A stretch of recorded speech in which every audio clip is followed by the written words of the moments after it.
श्री सरस्वत्यै नमः। श्री गुरुभ्यो नमः।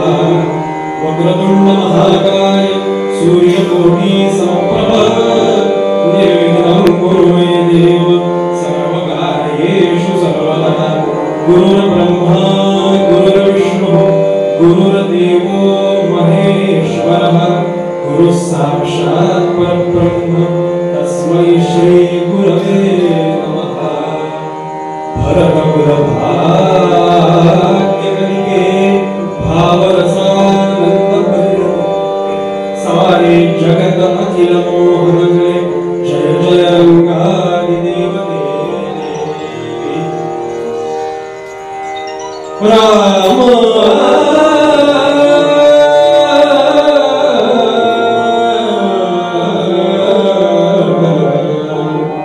जय जय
Thank you.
रामी हो वसती केली कामी आम्ही हो वसती केली कामी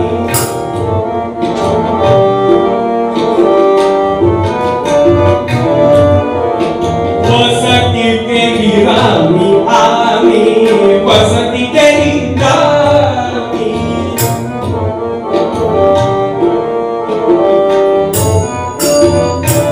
वसती केली रामी आस्था नाही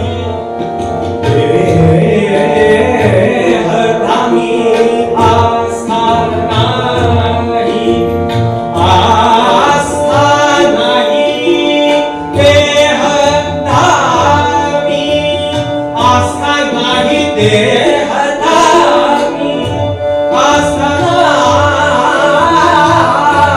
नाही देहधामी केली कामी केली कामी वसती केली कामी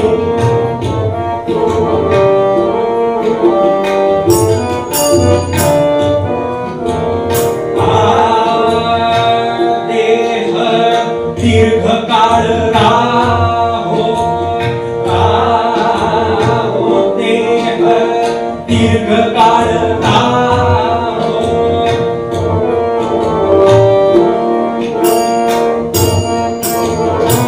देह दीर्घकाळ राहो देह दीर्घकाळ राहो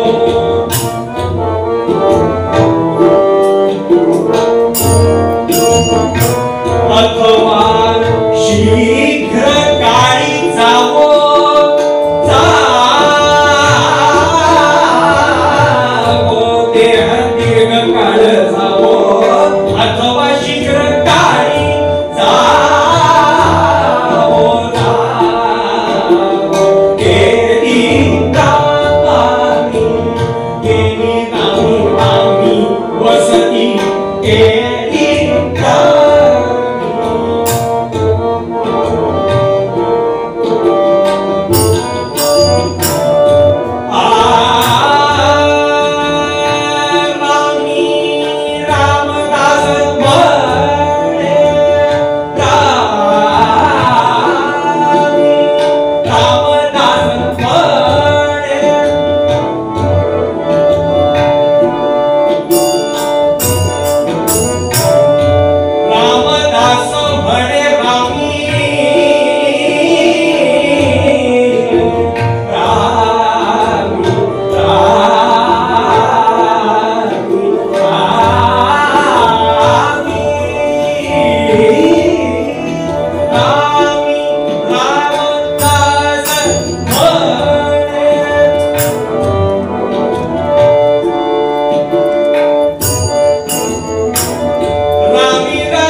भगवान नागेश्वर महाराज की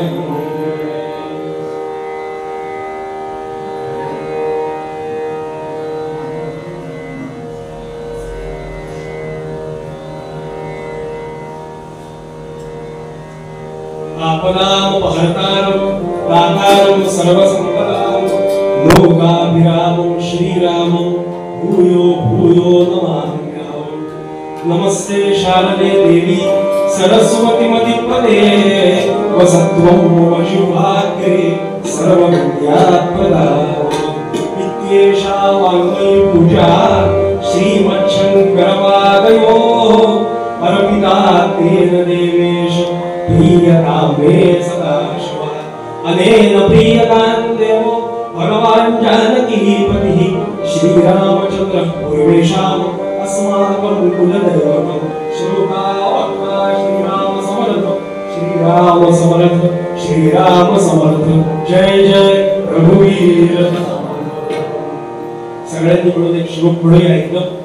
कैलास राणा शिवचंद्र होळी कारुण्य सिंधु दुःखारी जगीन शंभो मज गोडतारी। भगवान नागेश्वर महाराज की जय जय रघुवीर।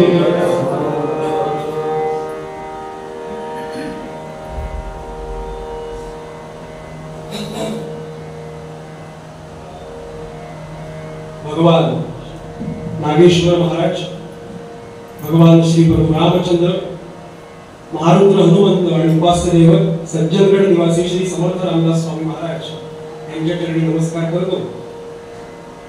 ब्रह्मचिंतनाच्या निमित्तानं जमलेले सर्व परमेश्वर स्वरूप श्रोते सर्व श्रोत्यांच्या चरणी नमस्कार करतो। आमच्या चरणी पुणे उत्तम कलाकार त्या सर्वांना नमस्कार करतो आणि थोड्या प्रस्तावनेला सुरुवात करतो। आज आवाज काही ठीक नाहीये आणि घामही येतोय कारण ब्रह्मचिंतन म्हटल्यावर घाम आला पाहिजे। प्रवासाचा थोडा थकवा आणि सकाळची 5:15 5:30 ची पकडलेली मुरुड गाडी त्यामुळे अशी गाडी छान होती की काचा लागत नव्हत्या त्यामुळे वारा घशात जाऊन जो खोकला झाला। पण आमच्या रोहितनी केळकर डॉक्टरांकडे नेऊन बरं का थोडंसं ठीक केले असो उद्यापासून आवाज ठीक होईल। थोडी प्रस्तावनेवर बोलतो आणि मग प्रत्यक्ष निरूपणाला सुरुवात करूया। प्रस्तावना अशी की ब्रह्मचिंतन म्हणजे आपण नक्की ह्या 7 दिवसामध्ये काय ऐकणार आहोत लक्षात। तर भगवंताने जे आपल्याला जन्माला घातलंय आपल्याला म्हणजे फक्त मनुष्याला बरं का 83,99,999 इतक्या सर्व जीवांना भगवंताने जन्माला घातलं पण अपेक्षा फक्त 84,00,000व्या मनुष्याकडून फक्त ठेवली बरं 83,99,999 जीवांना जन्माला ब्रह्मदेवाने घातलं पण अपेक्षा मात्र त्याच्यानंतर जे शेवटचं निर्माण केलं आणि निर्मिती थांबवली भगवंतानी परमात्म्याने त्या मनुष्याकडून त्याने अपेक्षा ठेवली।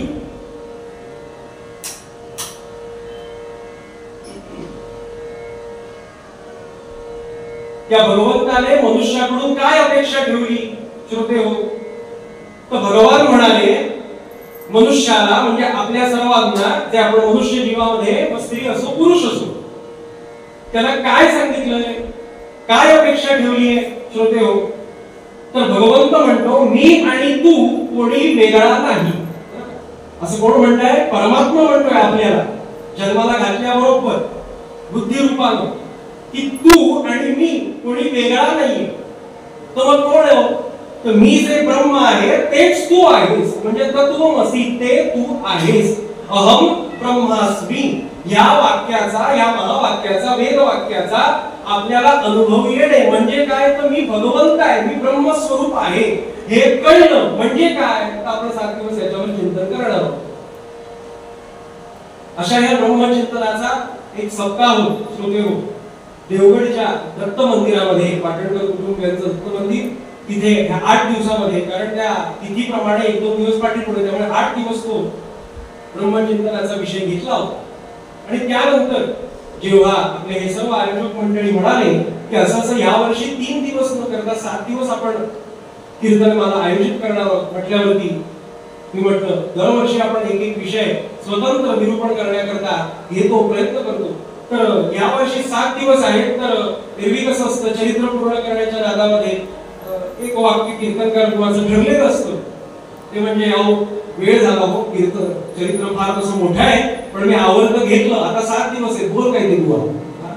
त्यामुळे 7 दिवस आपल्याकडे या ब्रह्मचिंतनासाठी आहेत. त्यामुळे असं हे ब्रह्मचिंतन करूया विचारल्यावरती ते म्हणाले हो आम्हाला चालेल. या पद्धतीनं 7 दिवस ब्रह्मचिंतनाचं श्रवण आपण सगळ्यांनी मिळून आनंदामध्ये करावं. आजच्या पहिल्या दिवशीच आपल्याला विनंती अशी करतो श्रोत्यांना सगळ्याच की गणिताचा पेपर जर सोडवायचा असेल आणि गणिताचा पेपर सोडवण्याकरता गणिताचा अभ्यासही करावा लागत असेल तर बाकीचे विषय विसरावे लागतात. इतिहास, भूगोल, इंग्रजी इतर जे बाकी विषय असतील ते विसरावे लागतात. ते विषय जोपर्यंत, इतर विषय जोपर्यंत आपण विसरत नाही तोपर्यंत गणित डोक्यात कार्यशील होत नाही. डोक्यात असतो पण कार्यशील होत नाही. गणिताच्या पेपरला समजा इंग्रजीचा अभ्यास करून गेलो किंवा वेगळ्या कुठल्या विषय डोक्यात त्या पेपरमध्ये जर आला तर गणित बिघडतं. लक्षात घ्या. तसं ब्रह्मचिंतन ऐकत असताना निरूपणामध्ये असणारं एक एक वाक्य, एक एक शब्द आपण काळजीपूर्वक श्रवण करा आणि इतर कुठलाही विषय डोक्यामध्ये आणू नका. बरं का, बुवाला कसा काय खोकला झाला, आवाज कसा काय बसला, हे का हे डोक्यात आणू नका. तो एक विषय जो असेल आपला त्या विषयाकडे आपलं लक्ष केंद्रित करा असं विनंती करतो आणि निरूपणाला प्रारंभ करतो. आपण ज्यांना ज्यांना ब्रह्माचा अनुभव आलेला आहे असे कोण, तर सर्व संत सत्पुरुष, तुकाराम महाराज असतील, नामदेव महाराज असतील, एकनाथ महाराज असतील, सर्व संत तसे आपले समर्थ रामदास स्वामी, तर त्यांनी आपल्याला जो ब्रह्माचा अनुभव आलेला आहे त्याचे वेगवेगळे अभंग, वेगवेगळे श्लोक गाथेमध्ये लिहिलेले. तर उपास्य दैवत समर्थ रामदास स्वामी असल्यामुळे समर्थांना जो ब्रह्माचा अनुभव आला आणि त्यांनी जो अभंगामध्ये शब्दबद्ध केला तोच अभंग आपण निरूपण करण्याकरता घेतलेला आहे. एकदा अभंगाचे शब्द ऐकून घ्या. समर्थ म्हणतायत, आम्ही वसती केली रामी, आम्ही वसती केली रामी, आस्था नाही देह रामी. पुढे म्हणाले, देह दीर्घ काळ राहो अथवा शीघ्र काळी जाओ. पुढचं चरण, देहास होवो उत्तम भोग अथवा जडोत दुःख रोग. हे शेवटचं चरण, रामी रामदास म्हणे रामापाशी काय पुणे. म्हणून आम्ही वसती केली रामी, आस्था नाही देह धामी. या अभंगाचा आधार घेऊन आपण 7 दिवस या ब्रह्मचिंतनावरचं निरूपण श्रोते श्रवण करणार आहोत. तर विषय असा, भगवंताने सृष्टी निर्माण केली, ब्रह्मदेवाने सृष्टी निर्माण केली. किती सृष्टी हो मोजता येत नाही, मोजता येत नाही. किती आकाशगंगा, किती सूर्यमाला, किती ग्रह. आता विज्ञानाला शोध लागायला सुरुवात झाली आहे की अशीच एक सूर्यमाला पलीकडच्या ग्रहमालेमध्ये आहे. अशी एक आता विज्ञानाला एक सूर्यमाला, असं किती एक सूर्यमाला, असे किती ग्रह आहेत श्रोते. अहो बाकीचं सोडून द्या, किती विश्व मोठं आहे, किती जग मोठं आहे. पण आपण समजा काही जण 24-24 तास ट्रेन मध्ये मुंबईवरून पिठापूरला जातात. 2-3 राज्य पार करून गेल्यावरतीच वाटतं किती आपण प्रवास केला. 2-3 राज्य पार केल्यावरती असं वाटतं किती विश्वाचा पसारा असेल ब्रह्मदेवाने निर्माण केलेला. मग जो ब्रह्मदेवाने म्हणजे परमात्म्याने ब्रह्माचा आपल्या या विश्वाचा पसारा केला, विश्व निर्माण केलं, त्या विश्व निर्माण करणाऱ्याला काय म्हणतात माहितीये का? शब्द लक्षात ठेवा, भूते. बरं का? जे विश्व निर्माण केलं त्याला नाव काय शास्त्रीय भाषेमध्ये? भूते. भूते म्हणजे ती नाही, भूते. तर जे निर्माण केलं त्याला भूते असं म्हणतात. मग ती दोन प्रकारची भूत आहे. निर्माण करत असताना दोन भाग आपोआप वेगळे झाले. कशाचे? भूतांचे. एक भूत म्हणजे जडभूत आणि दुसरं भूत म्हणजे चेतनभूत. म्हणजे काय? तर जडभूत याचा अर्थ जड वस्तू, म्हणजे आपल्याला अर्थ कळला, निर्जीव आहे. आपण हलवल्याशिवाय ती वस्तू तिथून दुसरीकडे जाता येत नाही, ती जडभूत. मग लाकूड आलं, माईक आला, ही सतरंजी आली, ऑर्गन आला, तबला आला, खांब आली, काठी आली, ही सगळी जडभूत आहे. आणि चेतनभूत म्हणजे काय? तर सर्व पशु, पक्षी, प्राणी आणि मनुष्य, ही चेतनभूत. लक्षात घ्या. तुम्ही म्हणाल भगवंताने निर्माण करत असताना विश्वनीट काळजीपूर्वक आहे का? कंटाळा येऊ देणार नाही. तसं ते कंटाळा येण्यासारखंच आहे, पण शेवटी ब्रह्मचिंतन असं छापलंय हो, त्यामुळे मला हे बोललं पाहिजे. जय जय रघुवीर समर्थ. भगवंताने विश्व निर्माण केलं, दोन प्रकारे भाग त्याचे झाले. एक जडभूते वेगळी आणि एक चेतनभूते वेगळी. जडभूते आपल्याला कळली आणि चेतनभूते सुद्धा आपल्याला कळली. मग हे दोन भाग का झाले? श्रोते, हे दोन भाग व्हायचं कारण काय? तर हे दोन भाग व्हायचं कारण त्यांच्या कर्मानुसार आहे. लाकडाने अगोदर असं काहीतरी कर्म केलंय की ते लाकूड झालं. बरं, आपण अगोदर म्हणजे विश्व निर्माण केलं ना, पण त्याच्या अगोदर संध्यात म्हणतो की दाता यथा पूर्व ब्रह्मदेवाने पूर्वीची सृष्टी कशी होती ते आठवलं आणि तशीच्या तशी सृष्टी निर्माण केली. याचा अर्थ जेव्हा कधी सृष्टी होती अगोदर, श्रोते हो, म्हणजे ह्या चार युगांच्या सुद्धा अगोदर, बरं का, सत्ययुग, कृतयुग, त्रेतायुग, द्वापारयुग आणि कलियुग, ह्याच्याही अगोदर जी सृष्टी होती ती सृष्टीमध्ये अशीच सगळी युग होती. तिचा नाश झाला यथावकाश आणि पुन्हा सृष्टी निर्माण केली. मग जेव्हा ती सृष्टी होती तेव्हा ज्यांनी ज्यांनी कर्म केले त्याप्रमाणे जडभूते जड झाली, चेतनभूते आपल्यासारखी चेतन झाली. लक्षात घ्या. म्हणजे भगवंतानं काय केलं? फक्त न्याय दिला. यथा कर्म तथा श्रुतम. बरं का, जसं कर्म केलं तसं श्रुतम, तसं फल दिलं. लाकडाने असं कर्म केलं म्हणून लाकूड झालं. काठी होती, फर्निचर त्याने तसं कर्म केलं म्हणून ते झालं. आपण काही उत्तम कर्म केलं, पुण्य संचय जमा झाला म्हणून आपण मनुष्य झालो. कोणी किडा झालं, कोणी मुंगी झालं, कोणी सिंह झालं, कोणी वाघ झालं. वाघ म्हणजे खरा, मुंबईचा नव्हे, खरा वाघ, असं निर्माण झालं. ह्या पद्धतीनं आपण काय असतात कळत नाही, बरं का. ह्या पद्धतीनं हे दोन भाग झाले. लक्षात घ्या. मग हे सगळं भगवंताने निर्माण करून तो गेला कुठे? हा सगळ्यात मोठा प्रश्न आहे. भगवंताने एवढं सगळं विश्व निर्माण केलं, दोन भाग झाले, जडभूते आणि चेतनभूते. हे सगळं निर्माण करून भगवंत गेला कुठे? हा गंभीर प्रश्न आहे. की ज्या प्रश्नाचं उत्तर मिळालं श्रोते हो आपल्याला की जीवन मुक्त झालं, देह सार्थकी झाला. पण ह्याचं उत्तर मिळत नाही, मिळत नाही. हे उत्तर कोणाला मिळाले? हो, समर्थांना मिळाले, एकनाथ महाराजांना मिळाले, तुकाराम महाराजांना मिळाले, नामदेव महाराजांना मिळाले. पण आपल्याला अजून त्याचं उत्तर मिळालेलं नाही की एवढं सगळं विश्व निर्माण केलं आणि तो गेला कुठे? एखाद्याला घरी बोलवायचं या आणि आपण घरात बसायचं, असं केलं ना भगवंताने. असं कसं होईल? एक प्रसंग सांगतो. विश्वामित्राकरता इंद्राने मेनका पाठवली, अप्सरा पाठवली.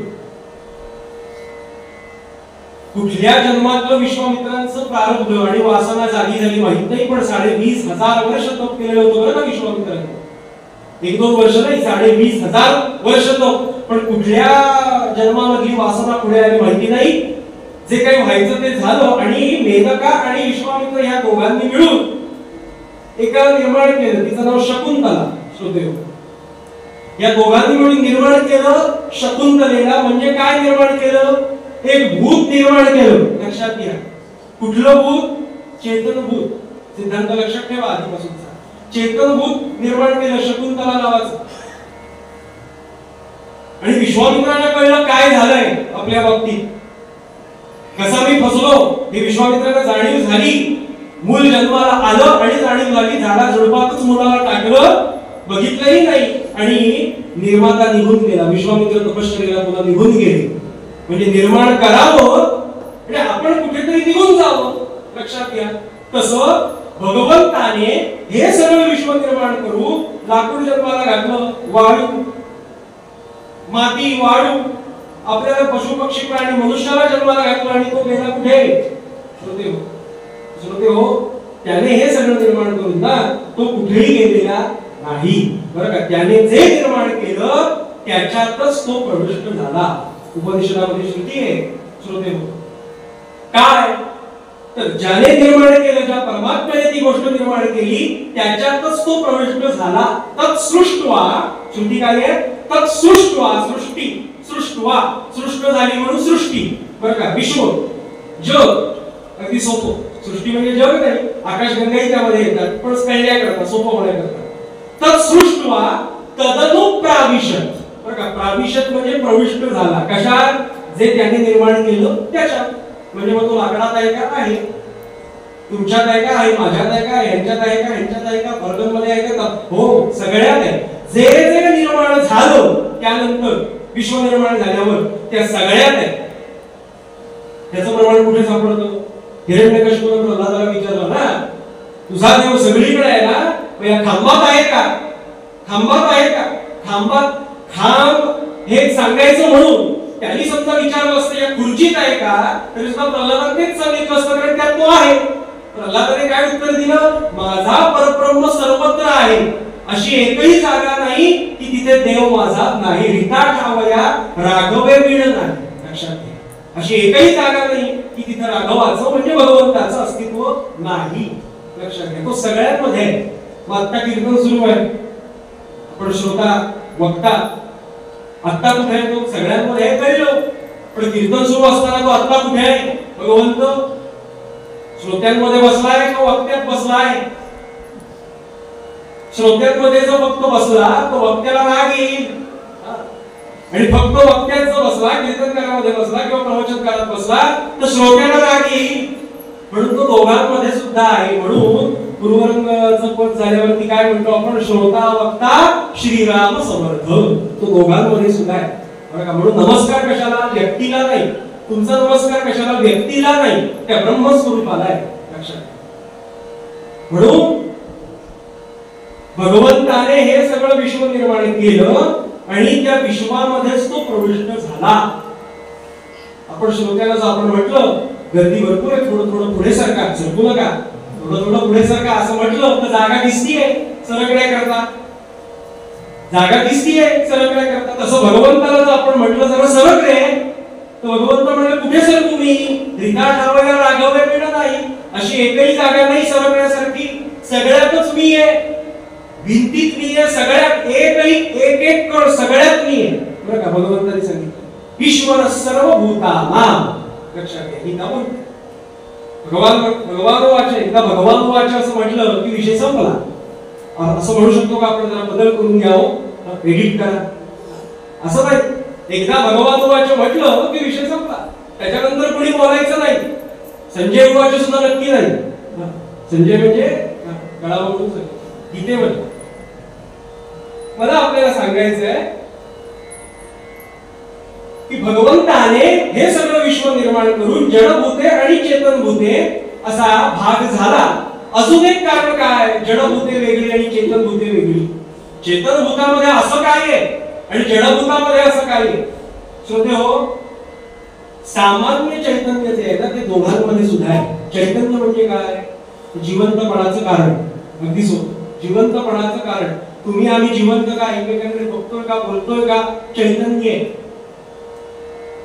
ते चैतन्य एकदा भगवंताने काढून घेतलं की घरासमोर गर्दी,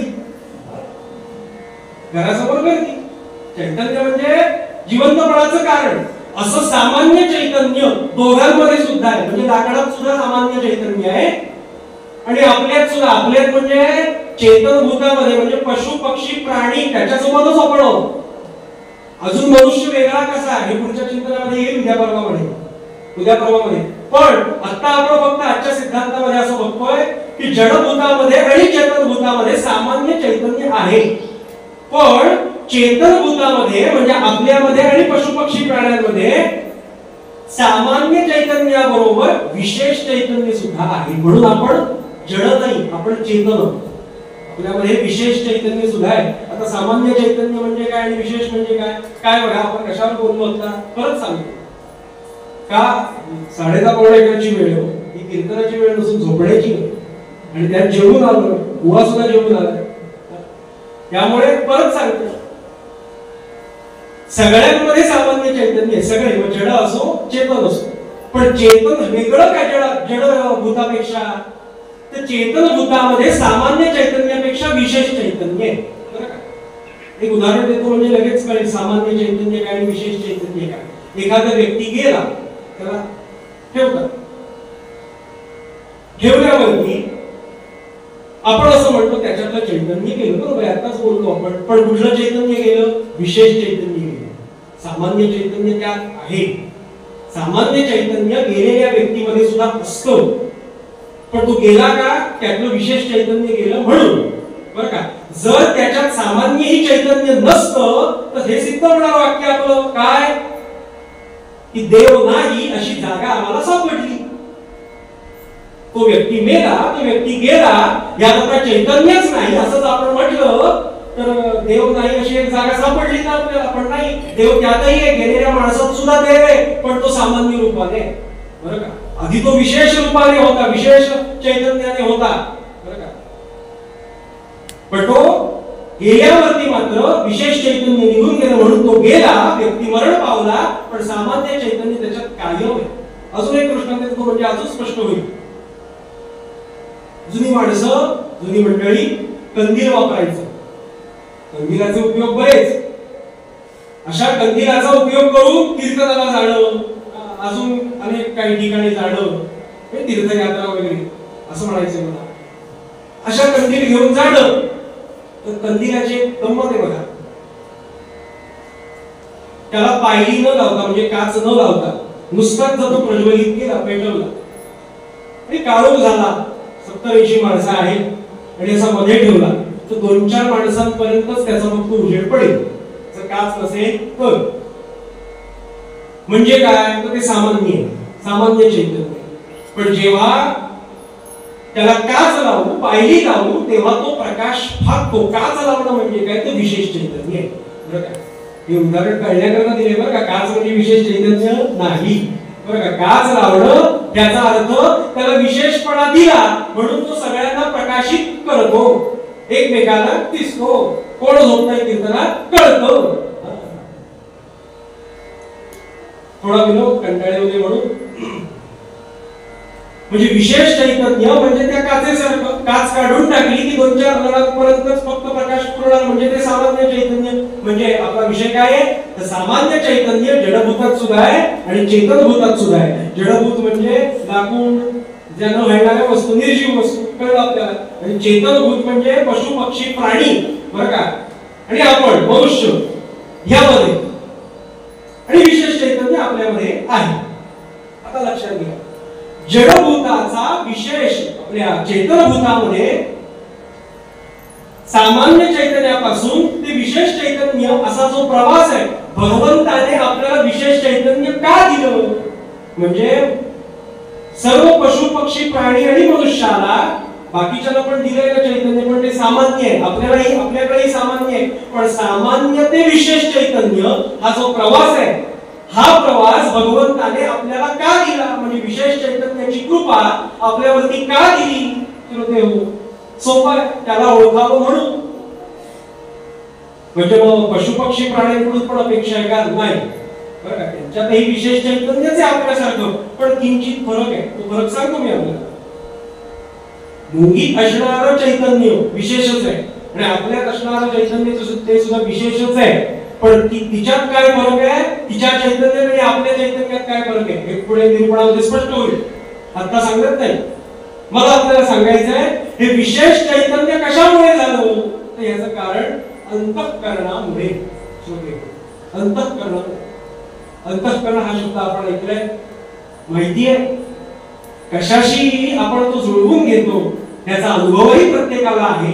त्या एका अंतःकरणामुळे श्रोते हो, विशेष चैतन्य चेतनभूतामध्ये आहे. श्रोते हो, अंतःकरण म्हणजे काय,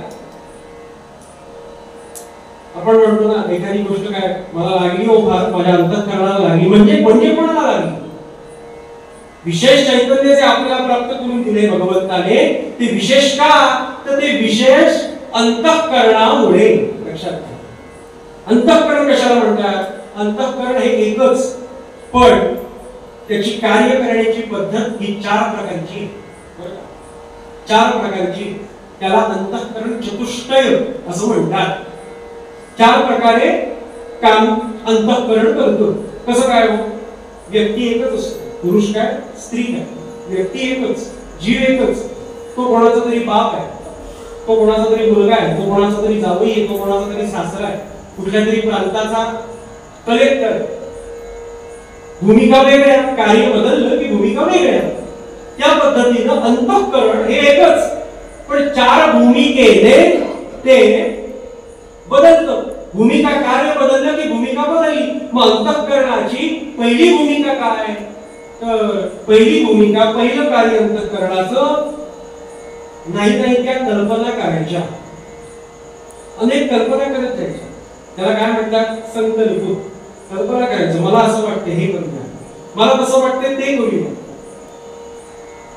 आपण केलेली कल्पना थोड्या वेळानं आपल्यालाच बरी वाटत नाही. बघा काळजी करू आले भाजी करायची कुठली करूया नाही हो ते खातील असं नाही तरुण दिसताय म्हणजे आहेतच तर कुठली करूया अमुक बाबा ही करूया पण बाबा कंटाळा ती पुसली कल्पना. कुणी पुसली ज्याने संकल्प केला त्यानेच पुसली कल्पना.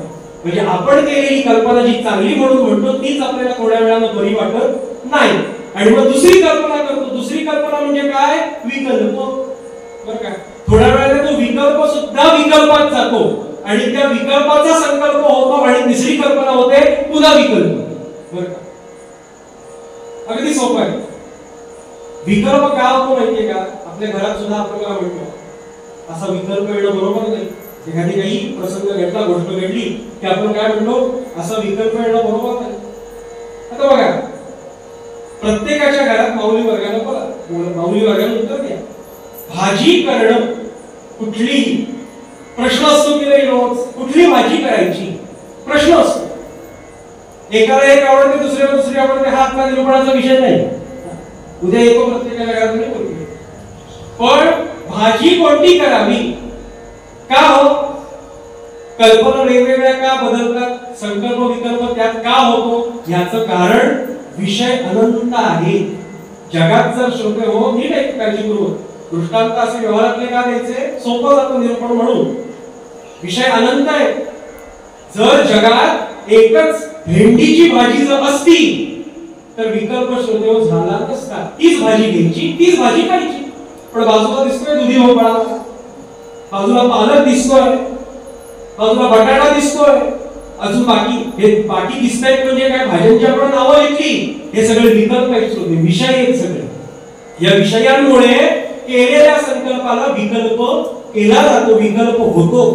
आपल्याला मनात नसतं विकल्प करणं. मनात आहे ना भेंडीची भाजी करायची पण नको ही एखाद्याला आवडत नाही बाबा ऐकून ठेवा आवडत नाही आवडत नाही म्हटल्यावरती विकल्प जेव्हा होतो याचा अर्थ विषय अनंत आहेत. शृंगेरीला होतो तेव्हा काही आवडतं ना आवडतं विषयच नाही. बरं का देशमुख काकांना विचार म्हणजे आम्ही भाग्यवान कारण आम्ही विकल्प केलाच नाही. ते होतं ते भक्षण केलं. अगदी सामान्य अगदी सोपं. अगदी हे कशाला मुंबईवरून अलिबागला यायचं किती मार्ग येतो किती मार्गाने येऊ शकतो अलिबागला. एमएसआरटीसी बस नाही गव्हर्नमेंटची नाही बस नाही पण खडखडाट त्याच्यामुळेच आवाज गेलाय नको. दुसरं खासगी गाडी करून या खासगी गाडी नको खासगी नको कुठे आयोजकाला एवढा त्रास देणार. तिसरं कुठली प्रायव्हेट म्हणजे बाहेरच्या ज्या गाड्या जातात त्या गाडीने या नको. ट्रेन शक्यच नाही. का झालं एवढं विषय अनंत आहे म्हणून. मग अशी जेव्हा भूमिका अंतःकरण करतं त्याला काय म्हणतात संकल्प विकल्पात्मकम मनहा. श्रोते हो, ह्या अंतःकरणाच्या भूमिकेला काय म्हणतात? मन असं म्हणतात. पहिली भूमिका काय? अंतःकरणाची मन. संकल्प करायचे आणि ते मोडायचे, विकल्प करायचे, ते विकल्प मोडायचे, पुन्हा संकल्प करायचे, पुन्हा विकल्प म्हणून संकल्प विकल्पात्मकम असं म्हणतात. मनहा, मनाचं कार्य ते. जेव्हा असं अंतःकरण वागतं तेव्हा त्याला काय म्हणतात? मन म्हणतात. अंतःकरणाची पहिली भूमिका काय? मन. दुसरी भूमिका, ठरत नव्हतं कोणती भाजी करायची, कुठल्या गाडीने यायचं ठरत नव्हतं. श्रोते हो, पण मला विकल्प करण्याची गरजच लागली नाही. मुंबईवरून डोंबिवलीवरून येणारी एकच गाडी म्हणून 5:15. गेल्या वर्षीपर्यंत 6:15 6:30ची गाडी होती, पण ती बंद केली भरपूर चालल्यामुळे. त्यामुळे एकच 5:15ची. त्यामुळे भागवत काकाला सांगतो, केदारजी भागवतला, तुमच्यापेक्षा मी भाग्यवान, कारण त्यांच्याकडे विकल्पाला सोय आहे. मुंबई सेंट्रलवरून मला गरीबाकडे 6ची 7ची 8ची 9ची ठरवू शकतात, पण आमच्याकडे एकच 5:15ची कल्याण मुरुड. म्हणजे काय? ठरलं त्या गाडीतच यायचं. एकदा का ठरवलं ना मनुष्याने एखादी गोष्ट, ठरत नसते पण ठरवली की त्यात आनंद आहे, त्यात सुख आहे. मग जेव्हा अशी गोष्ट ठरते त्याला काय म्हणतात? तो निश्चयात्मिका बुद्धी. त्याला बुद्धी असं म्हणतात. आणि हे कोण ठरवतं? बुद्धी ठरवते. संकल्प विकल्प करायचं कोण ठरवतं? मन. म्हणतो इंद्रियाचा राजा, सर्व भावे करू त्याची पूजा. इंद्रियाचा राजा, इंद्रिय आपल्याला माहिती आहेत, पंचज्ञानेंद्रिय, पंचकर्मेंद्रिय, पंचप्राण. पण ह्याचा सगळ्याचा राजा कोण? मन. म्हणतो इंद्रियाचा राजा. सर्व भावे करू त्याची पूजा. संकल्प विकल्प करणं मनाचं काम. पण एकदा काय ठरलं एखादी गोष्ट, ही आम्ही संकल्प विकल्प केला, आपण आखरी ठरली ह्यानेच जायचं, हीच माझी करायची, अमुक काय असेल की सुख आहे, आनंद आहे, त्याला विचार करणं म्हणतात, निश्चय करणं म्हणतात, ती बुद्धी. तिसरी भूमिका करण्याची, एखादी गोष्ट माणूस सारखी सारखी आठवत बसतो, त्याचं सारखं स्मरण करत असतो. 8-10 वर्षापूर्वी कोणीतरी काहीतरी बोललेलं असतो आपल्याला, पण त्या 8-10 वर्षांनी आपल्याला सारखं आठवत असतं. ते 8-10 वर्षापूर्वी कधीतरी कुठेतरी बोललेलं असतो नागेश्वराच्या मंदिरामध्ये, श्रोता पाठचा जरा पुढे सरका हो. पण ते 8-10 वर्षांनी लक्षात ठेवतो. या श्रोत्याने मला पुढे सरक म्हटलं होतं. फुलपात्र एवढा डोळा करतो माणूस, रागावतो, ते आठवतो आणि आठवून त्यातच कायम स्मरण करतो. आठवून असं जेव्हा भूमिका करते, असं जेव्हा कार्य अंतःकरण करतं, तेव्हा त्याला काय म्हणतात? चिंतन. आणि हे कोण करतं? चित्त करतं. मन बुद्धी चित्त लक्षात घ्या. आणि अंतःकरणाची चौथी भूमिका बघा, एखाद्या स्वयंपाक छान करतात मौलीवर, तर आपण म्हणतो पंक्तीत समजा आपण बसलेलो असतो आणि यजमानाला आपण म्हणतो, त्याच्याकडे त्याने नसतं पण आपण त्याला म्हणतो की वा भाजी काय उत्तम झाली हो, भाजी काय उत्तम झाली आहे केलेली. तर जिथे ती भाजी केलेली असते ना, ती कुठे असते माहिती नाही, पण ती जिथे कुठे असते तिथून ती बाहेर येते आणि म्हणते मी केली आहे भाजी. काय समजलं? मी केली आहे भाजी, त्यांनी नाही केलेली, मी केली आहे. मग मी केली आहे म्हणजे काय हो? तर अहंकार. जेव्हा असो मी जेव्हा अंतःकरण म्हणतो बरं का, हल्ली माणसाचं कसं झालंय, मी करणं म्हणजे सुभाषित आहे. माणसाचं वागणं असं आहे, याचके याचको दृष्ट्वा श्वानवत गुरगुरायते. बरं का, कुत्री कशी त्यामुळे कमी झाली आहे त्या वर्षी ब्रह्मचिंतन असल्यामुळे. कुत्री कशी भुंकत असतात, माणूस सुद्धा तसंच. एखाद्या गल्लीतून दुसऱ्या गल्लीत कुत्रं गेलं, श्वानवत गुरगुरा येते, याचके याचको दृष्ट्वा. माणूस सुद्धा माणसाशी वागताना तसं वागतो बरं का, अहंकाराप्रमाणे माझं म्हणून अंतःकरणाच्या ह्या 4 भूमिका लक्षात घ्या. मग मन बुद्धी चित्त अहंकार हे कोणामध्ये आहे? फक्त माणसात आहे का? नाही, चेतन भूतांमध्ये आहे. मग चेतन भूतांमध्ये कोण आता सांगितलं? पशु पक्षी म्हणजे सगळे 84 लाख प्राणी. लक्षात घ्या, माणसा सकट सगळ्यांमध्ये मन, मुंगीलाही मन आहे, बुद्धी आहे, चित्त आहे, अहंकार आहे. मध्ये कोणीतरी प्रबंध लिहिला होता, मुंगीचे एवढे पाय, मुंगीचे तेवढे पाय. तिचं अंतःकरण किती असेल, तिची नाजूकता किती असेल. अगदी साधी पिशवी जरी तिच्यावर अशी पडली काही भाजीने भरलेली वगैरे तरी ती मरून जाते, बरं का. एवढीशी मुंगी, तिला अंतःकरण आणि त्या अंतःकरणाच्या असणाऱ्या 4 भूमिका. काय निर्मिती भगवंताची. फरक काय हो? तुम्ही म्हणाल प्राण्यांमध्ये आणि आपल्यात काही मत असं नाहीच काही फरक, पण आहे, सांगतो. म्हणजे खरं आहे ते बोलावं इथे, तेही खरं आहे आणि आता सांगायचे तेही खरं आहे शास्त्राप्रमाणे. प्राण्यांमध्ये आणि माणसामध्ये फरक कशात आहे? मनही त्यात आहे, बुद्धी आहे, चित्तही आहे, अहंकारही आहे. पशु पक्षी प्राण्यांमध्ये फरक काय नाही. तर बुद्धी नावाची जी भूमिका आहे अंतःकरणाची दुसरी, त्या बुद्धीत फरक आहे. कोणती?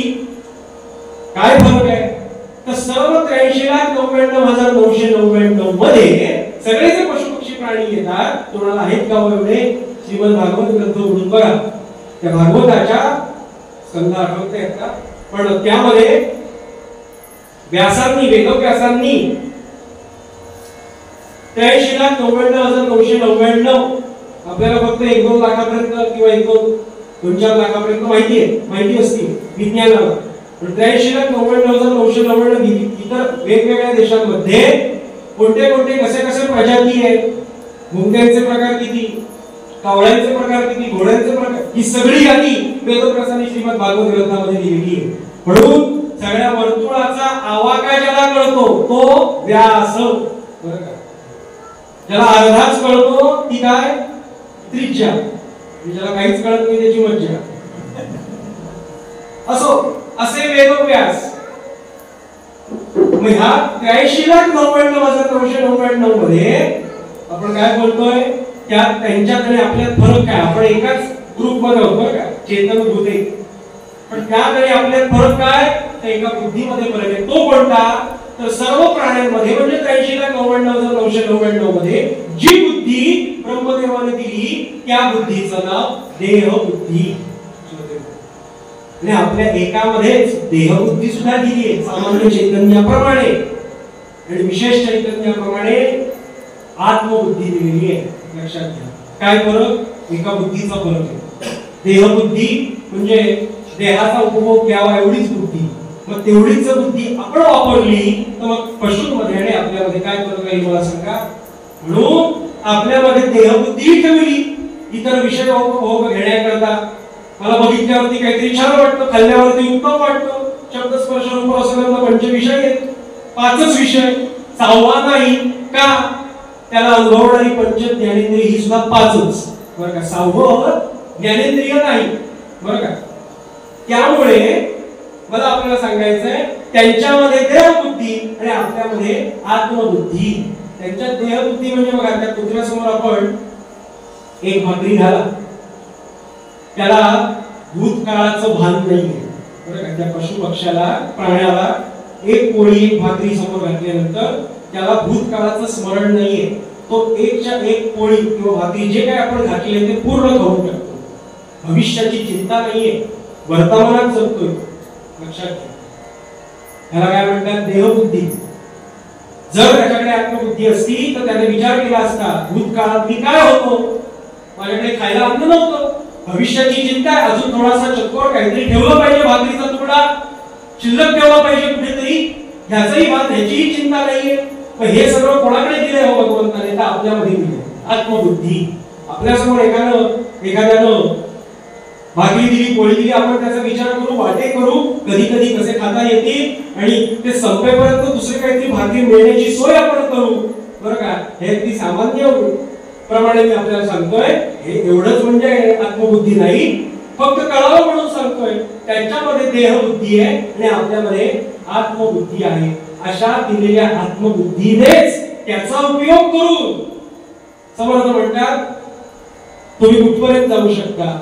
जो मला अनुभव आला, मी कुठे आहे, मी कुठे राहतो.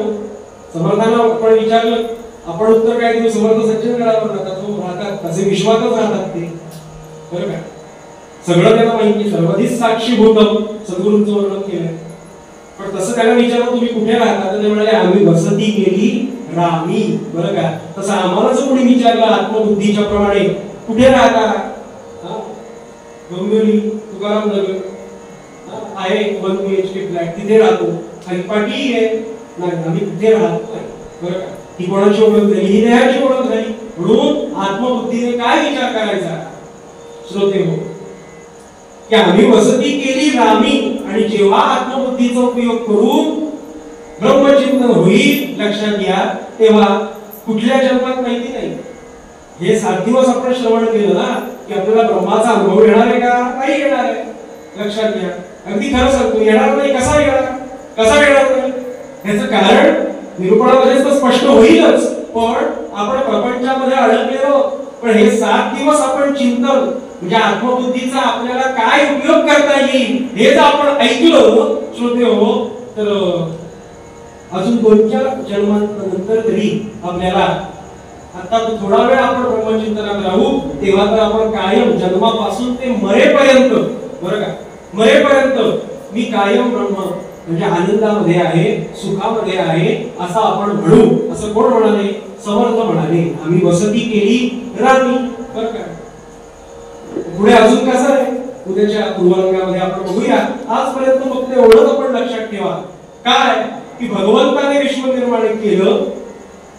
त्या विश्व निर्माण करण्यामध्ये अगदी मी पण म्हणून देतो 4-5 ओळीमध्ये तुम्ही विचारला आजचा पहिल्या दिवसात काय तुम्ही कळलं तुम्हाला ब्रह्मचिंतन पहिल्या दिवसामध्ये, तर अगदी 4-5 वाक्यामध्ये मी आपल्याला सांगतो. तुम्हाला 4-5 वाक्यात बोलता येतं ना बुवा, एवढं का सांगितलं कळण्याकरता. काय तर बघा, भगवंताने सृष्टी निर्माण केली. सृष्टी निर्माण केल्यावरती 2 भाग झाले, एक जडभूत एक चेतनभूत. जडभूत चेतनभूत कशामुळे झालं? तर त्याच्या कर्माप्रमाणे झालं. आणि असा भगवंत हे सगळं विश्व निर्माण करून म्हणजे जडभूत चेतनभूत निर्माण करून तो कुठं गेला? तो कुठेही गेलेला नाही, तो त्यातच प्रविष्ट झाला. तत् सृष्टवा तदनुप्रविश, बरं का? आणि असा प्रविष्ट झाला. मग ह्यामध्ये या दोघांमध्ये म्हणजे जडभूत आणि चेतनभूत यात फरक काय श्रोते हो? तर अंतःकरणाचा फरक आहे. अंतःकरणाचा. जडभूतात अंतःकरण नाही, चेतनभूतामध्ये अंतःकरण आहे. मग तरी सुद्धा चेतनभूतामध्ये पशु पक्षी प्राणी आणि आपल्यात फरक काय आहे? ते एका बुद्धीचा, देहबुद्धी आणि आत्मबुद्धी. दगडात नाही अंतःकरण. दगडात जर अंतःकरण असतं ना, तर आपल्याला प्रसंग माहिती आहे. आता विषयाला पटकन सांगतो आणि थांबवतो. गौतम ऋषींनी अहिल्याला जो शाप दिला, अहिल्याला फसवण्याकरता इंद्र आले. सगळा तो प्रसंग सांगायचा नाही मला. आणि जेव्हा कळली चूक अहिल्याला आपली काय झाली, तेव्हा गौतमांनी शाप दिला, आतापर्यंत तू सुशिला होतीस, शील तुझं, आता तू शिळा होशील, बरं का, दगड होईल तुझा. आणि मग गौतमालाही वाईट वाटलं, अहिल्यालाही वाईट वाटलं. म्हणून गौतम म्हणाले तुला उशाप देतो. शाप दिलाय शिला होशील म्हणून, दगड व्हायला लागली ती, उशाप देतो. तू उशाप काय? बाकीच्या दगडांना जे नाही ते मी तुला देतो. काय देतो? अंतःकरण देतो, असं वाक्य आहे, बरं का? तिथे ब्रह्मचिंतनाला हे प्रमाण सिद्ध होतं, बरं का? बाकीच्या दगडांना जे नाही ते अंतःकरण मी तुला देतो. म्हणजे दगडात अंतःकरण आहे का? नाही. ऋषींनी त्या अहिल्याला म्हणजे त्या शिलेला अंतःकरण दिलेलं आहे, बरं का? कशाला दिलंय? त्या अंतःकरणामधलं मन बुद्धी चित्त अहंकार जे आपण आता पाहिले, त्या बुद्धीमधली असणारी देहबुद्धी आणि आत्मबुद्धी, त्या बुद्धीनं तू काय कर? चित्तानं चिंतन कशाचं कर? श्रीराम जय राम जय जय राम म्हणा. श्रीराम जय राम जय जय राम. श्रीराम जय राम जय सीताकांत स्मरण. असं तू म्हणत बसलीस श्रीराम जय राम जय जय राम, त्या अंतःकरणानं एक दिवशी रामप्रभू येतील आणि तुझा उद्धार करतील. मला आपल्याला सांगायचंय. म्हणून आपण विशेष बाकीच्या सगळ्यांपेक्षा आपल्यामध्ये देहबुद्धी जशी तशी आत्मबुद्धी आहे. आत्मबुद्धी बाकी ठिकाणी ठेवली नाही. त्या आत्मबुद्धीने कसा ब्रह्माचा अनुभव येऊ शकतो, येतो, हे आपण उद्याच्या पूर्वरंगामध्ये बघूया. पुढचं निरूपण उद्याच्या पूर्वरंगामध्ये. म्हणून समर्थ रामदास स्वामी महाराज आपल्या पूर्वरंगामध्ये काय म्हणतात? गमपनी सानी पम गमनी पम आम्ही वसती केली, आम्ही वसती केली, आम्ही वसती केली.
Thank you.